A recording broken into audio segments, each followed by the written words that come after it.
It's cold, it's dreary outside, it's the perfect soup weather. So today I am going to be whipping up a soup. We're making this hearty ham and lentil soup.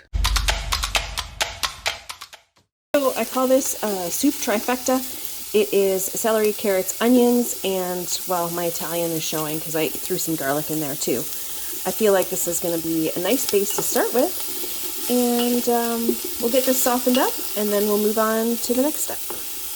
So I had this ham bone in the fridge. Actually, it was in the freezer after Easter.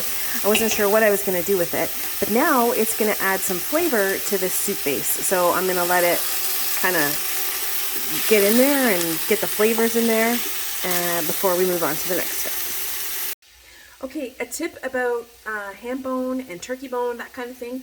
So if you're having an event and you have the leftover bones that maybe you want to make a soup with, sometimes I don't have the energy or the inclination to do it right away after, a big event. So what I'll do is you can just put it in the freezer, and then when you're ready to actually make something with it, you can just pull it out and make yourself a fresh, delicious soup.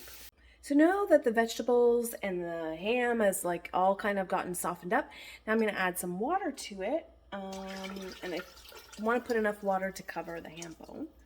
I'm going to add to this some lentils. So these are lentils that I have already rinsed. I don't know if you can see that.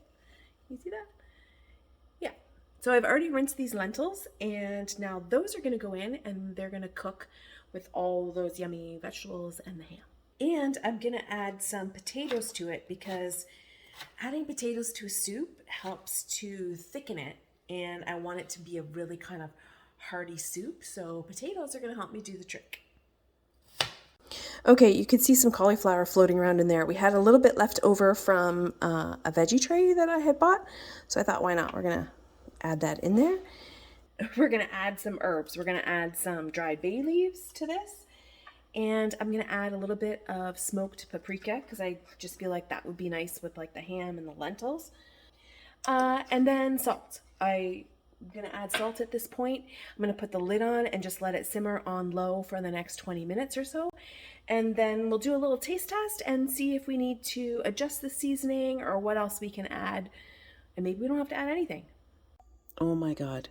Talk about a hearty soup. This looks amazing. It smells amazing. I can't wait to dig in. That's what's fun about testing out a recipe and just trying something. Soup, I think, is probably one of the most forgiving things because you can just add in there what you want, and it's really easy to adjust it afterwards. So, maybe you just need to adjust some flavoring, or maybe you want to add a few extra things to it. We'll see. That's the fun part about cooking versus baking. Baking, I feel, is a little bit more precise. You can't really mess around too much because there's a science happening there. But when it comes to cooking or, making soup stews, that kind of thing, you can kind of let your own flavors be your guide. So don't be afraid to experiment. There you have it, a delicious ham and lentil soup. I've put the recipe in the description below for you, and if you're looking for another delicious soup recipe, I'll add the link below for my ultimate ginger carrot soup recipe. So until next time, cheers my friends, and happy hosting.